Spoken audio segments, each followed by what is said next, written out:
Hi, everybody. Welcome back to genetics.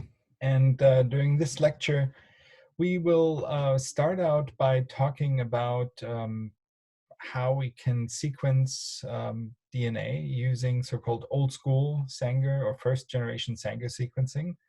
Then we'll switch to talking about some general thoughts on genomes, and then turn to how we can actually sequence genomes. So DNA sequencing techniques that we will talk about basically fall into sort of two groups. We'll start out with the conventional Sanger sequencing and then the so-called next generation sequencing on various platforms. So what's the starting for Sanger sequencing? We'll just imagine that we have a piece of DNA, maybe hundreds of base pairs long, and this could have been generated by PCR. So see a future lecture for that. So let's just assume that by some means we have generated a fragment of DNA, and that this fragment is not just one single molecule of DNA, but actually is a pool of the same fragment consisting of millions of copies, or millions, or essentially billions of copies. So first of all, the first thing we need to do to this DNA is to denature it. And the common way of doing that is to produce heat to produce single strands.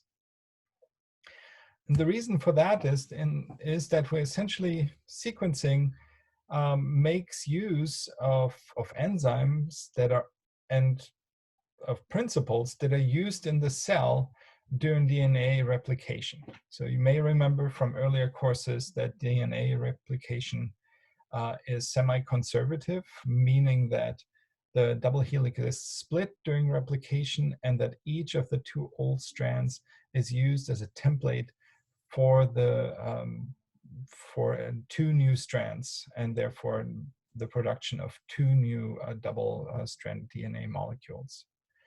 And again, we talked about this last time. DNA synthesis is directional, proceeds from the 5' end of the chain and towards the 3' end, meaning that new nucleotides are added at the 3' end.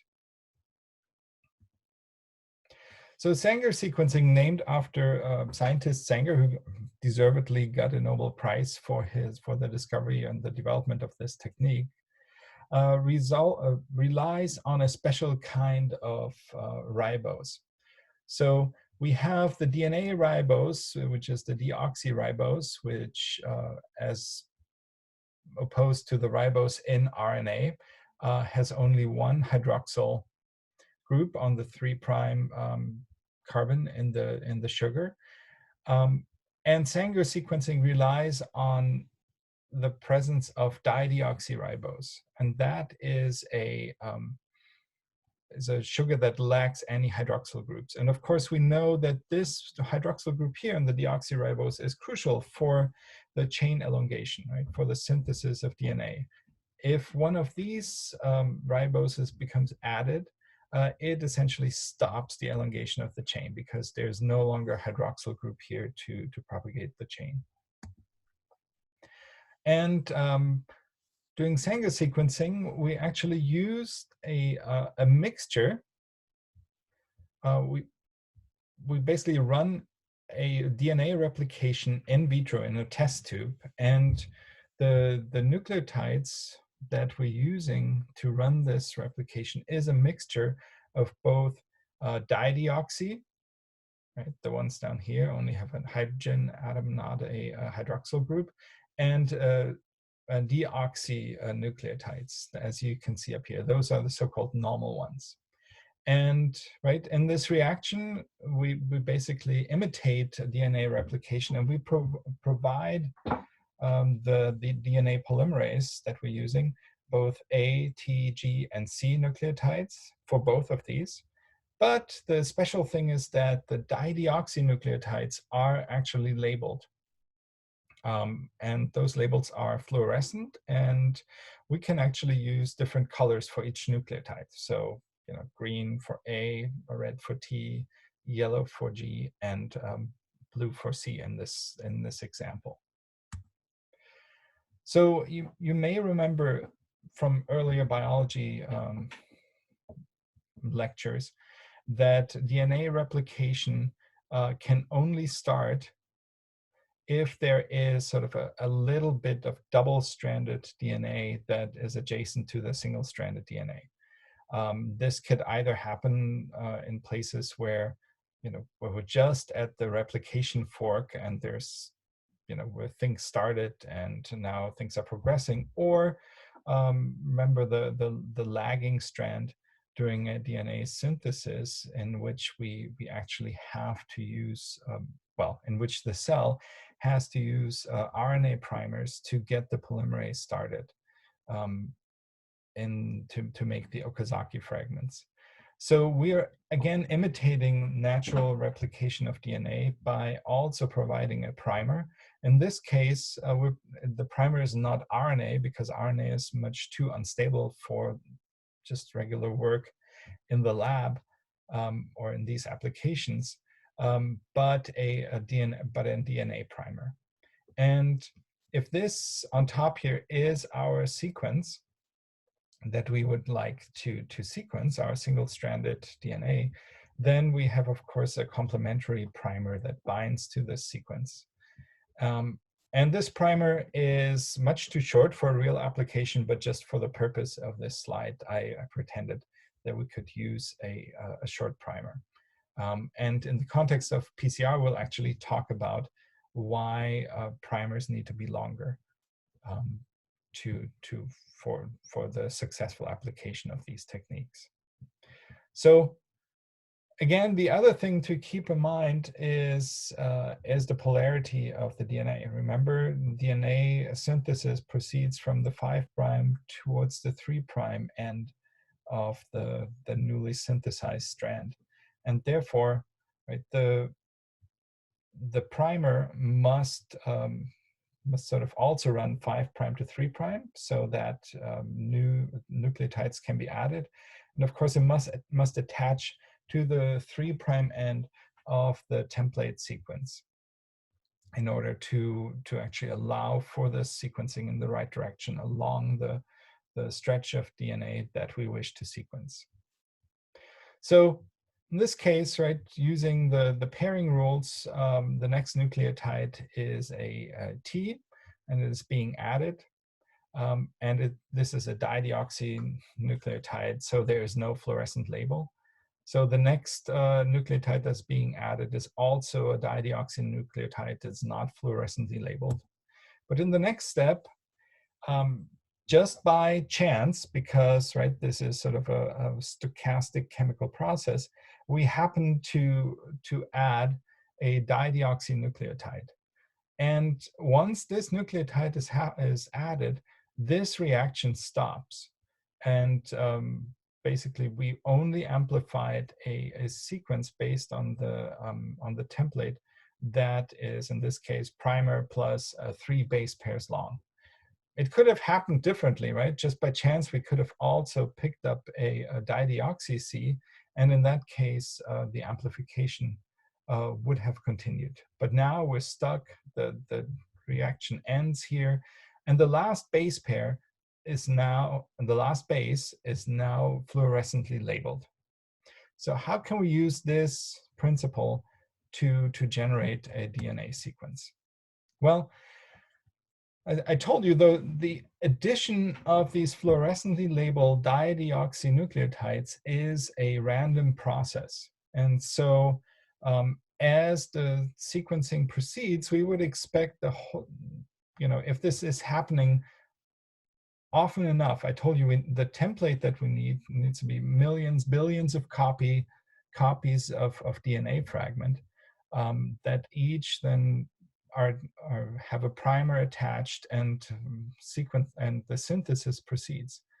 If we have millions of these reactions happening, then it is increasingly likely that we will get a representation for the random addition of one of these dideoxynucleotides at every conceivable position. So we would have had a case where dideoxy T was added right as the first base. We would also have a case where dideoxy C was added as the second base, and another case where the dideoxy C was added as a third base, the dideoxy A as a fourth base, and the dideoxy G as a fifth base, and finally, and so forth. And so now we have this mixture of fragments of different length, and hopefully a whole distribution of fragments that basically reach from 1 base pair added to up to 1,000 base pairs added, depending on how long our template is. So what we can do is we can actually sort these fragments by size using gel electrophoresis. So we talked about this during last lecture, right? DNA is negatively charged due to the phosphate backbone. And so it will migrate from the negative pole of an electric field towards the positive end of the electric field. And we also talked about the fact that smaller fragments will migrate faster through the gel because the gel has pores of a certain size in it, and smaller fragments are just able to wriggle themselves through there more quickly than the larger fragments. And through this process, we're actually able to separate out our base pairs, our fragments, based on their length. And if we use the right gel, this sorting out can happen with a resolution of just a single base pair. And therefore, we now are in a situation where we have ordered our fragments from smallest to largest. And we can now read our sequence by just simply reading the colors, right? So the smallest fragment is colored red for a T, the next two smallest fragments blue for a C, then we have the next one is an A, colored green, a yellow G, and then another A. And so we can infer that the sequence that this sequence is TCCAGA, and this is in fact the reverse complement of our template sequence, right, which is AGGTCA, and therefore it should read TCCAGA.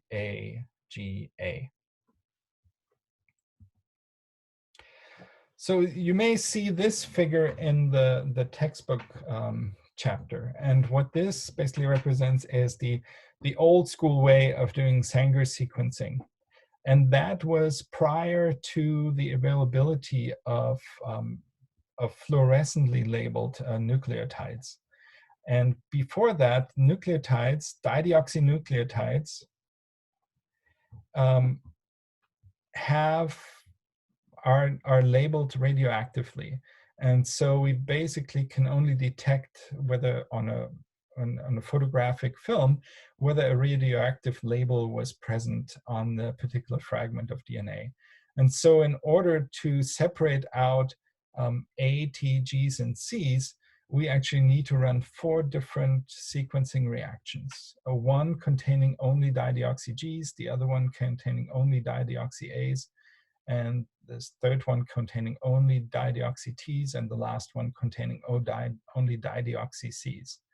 So if we run each of them on its individual lane on a gel, we will see that in this case, right here again, we have our DNA fragments ordered by size.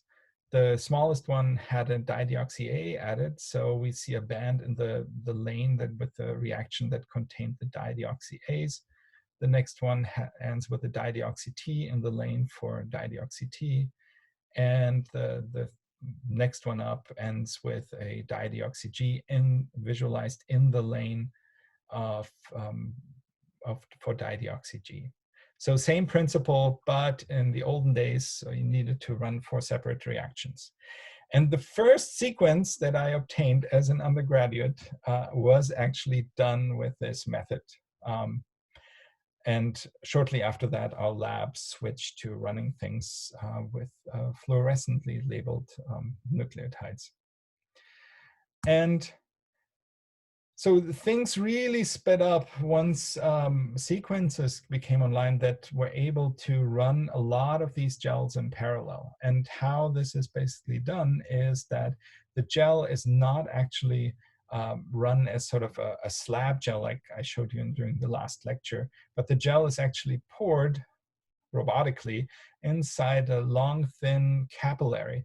And this capillary can then take the sample out of a 96 well plate in this case and run the sample of the amplified sequencing reaction through these capillaries for long enough time to get good enough separation, and then it runs past the detection window. We basically have a laser that can activate the fluorescent dyes, and then a detector detects the light of the different wavelengths.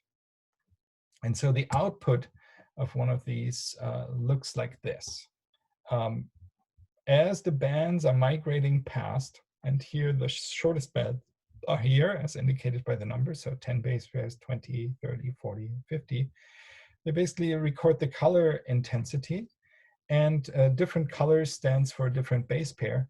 And if usually short fragments are more difficult to read, but once you get up to like 20 base pairs, then it becomes very clear which bases were actually dideoxy and labeled fluorescently at the end of the fragments of different sizes. And we can go through and determine the DNA sequence that we determined by this process. Okay, so before we return to so-called next generation sequencing, let's talk a little bit about genomes. So we define a genome as genetic material of an organism. And genomes come in all different sizes, and genome sizes are as diverse as the organisms that they encode. So for instance, here is a sort of a cross-section through different organisms. So a typical bacterial genome is on the order of several million bases. So this is in kilo base pairs, so thousands of base pairs. So this one, Heliobacter pylori, has a 1.7 roughly a million base pairs in its genome. Then eukaryotic genomes tend to be larger mostly. So a pretty small one like that of yeast has about 12 million base pairs. And Drosophila melanogaster has 122 million base pairs, which is actually rather smallish for an animal, and one of the reasons why Drosophila actually makes a good modeled system. Humans have a much bigger genome than Drosophila. So we have 3.3 billion base pairs. However, we actually don't have an equivalent number of genes, the equivalent increase of genes. Drosophila has around about 14,000 genes, and humans have around about 21,000 genes. So that actually means that there's a lot more other stuff, other sequence in our genome that is actually not represented as genes. Plant genomes tend to be bigger than animal genomes. So we have like 19 billion for a spruce. And then some of the world record holders are ferns. The whisk fern has around about 350 billion base pairs. And we'll talk about mechanisms of how plants actually get to such huge genome sizes. And the thing is that as the example of Drosophila and humans showed, that this comparison showed, that genome size is somewhat loosely correlated with biological complexity. But this correlation is just loose, because a genome is also just as much a record of the evolutionary history as it is of the current function and phenotype of the organism. And this sort of lack of a concrete correlation between genome size and what we call like organismal complexity is the so-called C-value paradox. And C-value stands for, is basically a historical term for the DNA content of a haploid cell, for instance, in this case, a gamete. And so here we have the nucleotide pairs per haploid genome, and up here are the ranges of the known ranges for different groups of organisms. So we see that, bacteria, so in this example, have the smallest known genomes reaching up into sort of the tens of millions from the less than a million base pairs. And when we look at mammals, well, their range is fairly small. They're all somewhere in the billions. But if you look at something like plants, they have a very wide range, right? They have genome sizes that are in the tens of millions up to the hundreds of billions. And the most extreme example are these, some of the single-celled eukaryotes that have a vast range of genome sizes. And some of these organisms have actually vastly bigger genomes than any animal. And so what you can see is that the left side is actually fairly correlated with what we might perceive as increasing complexity. But on the right side, there's lots and lots of variation. So it seems like you need to be at least this big to be this complex, but the sort of the upper reaches of genome size are quite variable. So if we see this general increase, but also this sort of variation on the upper end, what are the processes that actually add DNA to genomes? So on the one hand, we have polyploidization. So what that means is that we take the entire genome and we have multiple copies of the genome. So this can happen spontaneously as a result of a failure to divide in a single organism, or it can happen via the hybridization of two organisms with different genomes that now both occur in their offspring. And this is a mechanism that is very prevalent in plants. And the fern that I just told you about with the 355 billion base pair genome, that is the result of multiple polyploidization events. In fact, it's estimated it's probably more than 80 such events. Another way to pick up new genes is horizontal gene transfer. So genes are basically taken up either from the environment or between two organisms, right? So it's not sexual reproduction. If two bacteria basically put up like a tube between them and exchange genetic material between them, this is not a form of sexual reproduction, but just an exchange of genetic information horizontally, meaning it's not passed down from generation to generation. And horizontal gene transfer has now also been observed in animals that there are examples where animals have picked up genes from bacteria or from fungi. And then we have sort of more small scale duplication events. So for instance, duplication of short segments of DNA that contain genes and lead to the expansion of gene families. And you could sort of describe genomes like your closet sweater, right? Or your clothes sweater. You might be more liable to buy a new or acquire a new item of clothing than to actually sort through your clothing and throw out other things. And so that is actually one of the explanations why we're seeing this wide range at the upper end of genome sizes.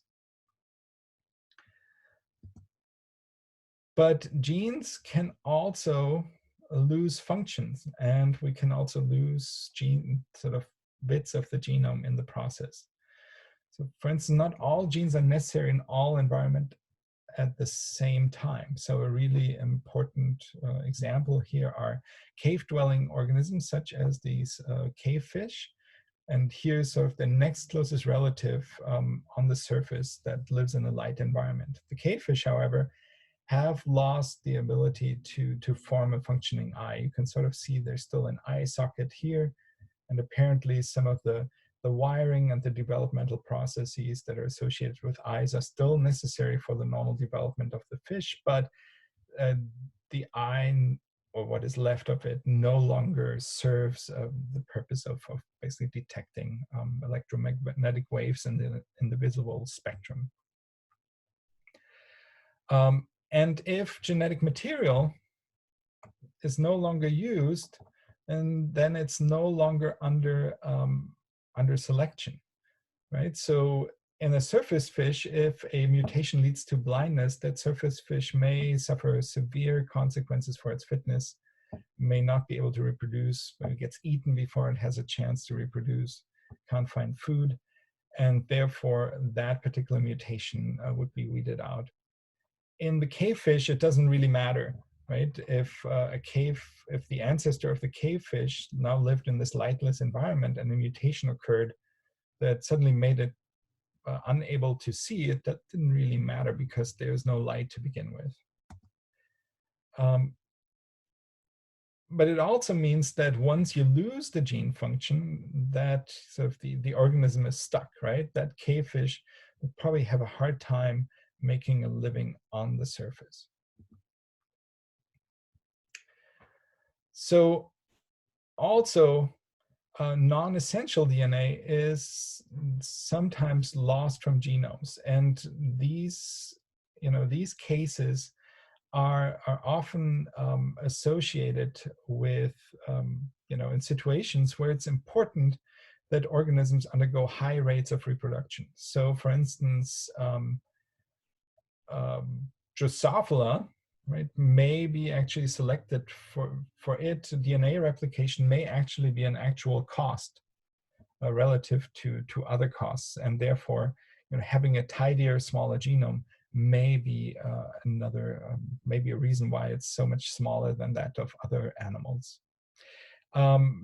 Same thing is true for parasites, but also if parasites and especially endosymbionts become so closely associated with their host that their host basically take over a lot of their life support functions, then that can also lead to a loss of genes. It's very similar to the cavefish, right? So if you no longer need to synthesize sugar or break down proteins or something of that sort, because your host provides all of that, you eventually lose the ability to perform those functions because they are not necessary. Really extreme case are our mitochondria, right, which are basically endosymbiotic alpha proteobacteria. And their genomes have been incredibly impoverished, right? So we're down to just dozens of genes as opposed to hundreds of genes in the original bacteria. So let's talk a little bit about genome organization. So real quickly overview, bacterial genomes are different from eukaryotic genomes in that they contain closed circular chromosomes. And that is the case for most of bacteria. And DS stands for double-stranded DNA molecules. Also, they can have additional smaller circular DNA chromosomes, the so-called plasmids. And oftentimes they sort of vehicles for for functions that help in specific environments or under specific circumstances. Most notorious are plasmids that carry antibiotic resistance. And these plasmids can actually be readily exchanged among bacteria that are only can be really distantly related phylogenetically, and therefore lead to the rapid spread of antibiotic resistance under the right selection pressures. Eukaryotic chromosomes are linear. And the hallmark of eukaryotic chromosomes is really the packaging of chromosomes. And during the last lecture, I mentioned that the packaging of DNA is also crucial for its regulation. And in eukaryotes, the base state of gene regulation is actually off. And that is because DNA is so tightly packed. Whereas in bacteria, the base state is on, and you have to have specific repressor molecules that actually turn off gene expression. So what is the basic? So the DNA and histones and other proteins basically form our chromosomes, and those together form the karyotype. So karyon is Greek for the nucleus, and the karyotype is basically what we see under a microscope when we stain the chromosomes, like in this pretty picture of the human genome. Right, so humans have 23 chromosome pairs, and just going back. Sorry. 22 autosomes, and then a pair of sex chromosomes. Here is a case of 2 X chromosomes. If we had a case with X and Y chromosomes, the Y chromosome would be much smaller than the X chromosome. So certain types of chemical stains that were used by early microscopists revealed that chromosomes have these specific G banding patterns, and that's derived from the name of the stain. It's called Giesmer stain. And this patterning actually is an expression of how densely the heterochromatin how densely the DNA is packed around the chromatin. So we talk about the dark stain as heterochromatin. So this represents regions of the chromosome with extremely tight packaging of the DNA around histones, whereas the light stain indicates less dense, so-called euchromatin, where the DNA is less tightly packed. So the packaging of DNA, the most smallest unit of packaging is a nucleosome. And the nucleosome consists of a core particle of histone proteins, right? 8 of them, histone H2A, H2B, H3, and H4, 2 of each.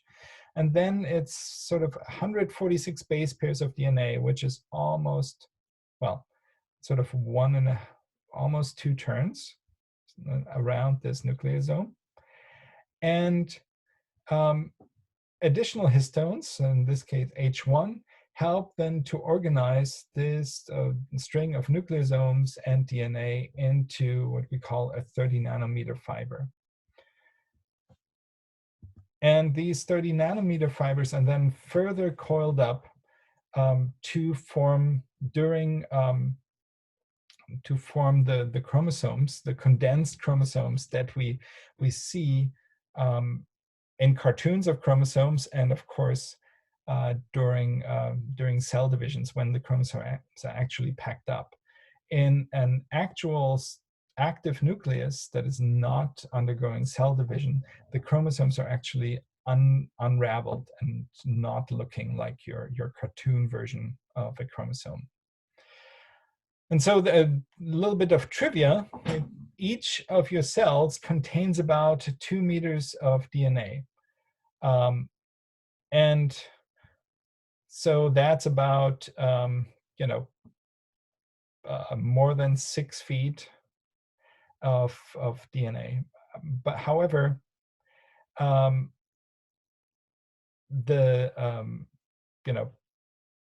it's very long, but very thin. And it has to be compacted to basically fit inside the cell. And it's sort of an astoundingly amazing protein right here. So we also have DNA outside of the nucleus. So we have the mitochondrion, which is basically an endosymbiotic bacterium that this endosymbiosis happened at the dawn of the eukaryotes. That only contains about 15,000 base pairs of DNA as opposed to billions of base pairs. And then plant cells also have chloroplasts. Chloroplasts are also in those symbionts responsible for photosynthesis. Their genomes are also circular bacterial genomes, also much smaller than the nuclear genome, but about 10 times larger than the mitochondrial genome. And like as already mentioned, parasites, endosymbionts, actually lose a lot of their function. And so in order for a mitochondrion to function, it actually needs the help of 3,000 genes that are now in the nucleus. So let's talk about the chromosome numbers. So the chromosome number varies by species from about 2 to several hundreds.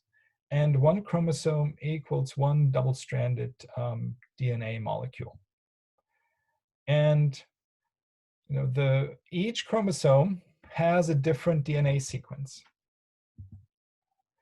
And the chromosomes differ in the length of the DNA. So the numbering system that we see in the human genome is basically based on chromosome size, so ranging from 1 being the shortest to 22, 1 being the longest and 22 being the shortest. And with the exception of the X and Y chromosomes, the X chromosome is actually longer than many of the smaller chromosomes. Even though the number of genes on the X chromosome is actually more comparable, and I'm not sure, maybe even lower than some of the numbers of genes on some of the smaller chromosomes. And then, of course, right, our chromosomes do occur in pairs, and one member of each pair is inherited from each parent. So we could call, like, let's say the left one here of chromosome 1 was inherited from one parent, and the right one here was inherited from the other parent. And so they're still the same chromosome because they encode for roughly the same genes and have a very similar DNA sequence, except for genetic variants that may differ between the two parents of that organism. So under ploidy, we understand the number of sets of chromosomes. So diploids means that an organism has 2 sets of every chromosome. Haploid means that it has 1 set of every chromosome. And so humans are diploid, right? And our haploid chromosome number is 23, and our diploid chromosome number is 46. So if we look at a single chromosome at metaphase, right? So as you remember from introductory classes, at this point, the chromosome has been duplicated. And so we have 2 different chromatids of the same chromosome here. And they're combined at the region that we call the centromere. And then we have 2 arms referred here as P and Q. And the tips of the chromosomes are referred to as the telomeres.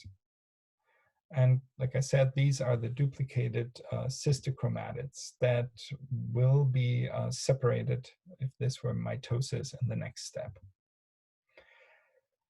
And so one thing to keep things straight for the purpose of genetics is this distinction between sister chromatids and homologous chromosomes. So a chromosome, here we have chromosome 1 in humans. Human chromosome 1 has around about 250 million base pairs. At metaphase, we have a condensed two condensed sister chromatids that are still attached at the centromere. Each has, again, 249 million base pairs. And there are about 10 base pairs that differ between both chromatids. And those differences are the effect of replication errors during the replication that just happened in the cell. So spontaneous mutations that happen as DNA is being replicated. And as we will learn, those are actually the most common form of mutation that happens in cells.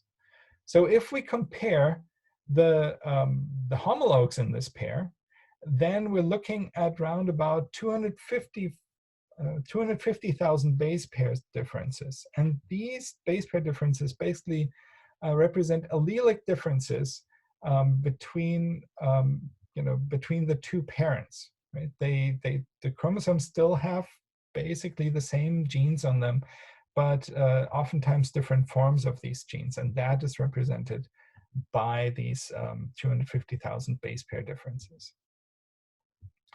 So I'm looking at the time here. I'm going to stop this recording and save the genome sequencing for the next lecture.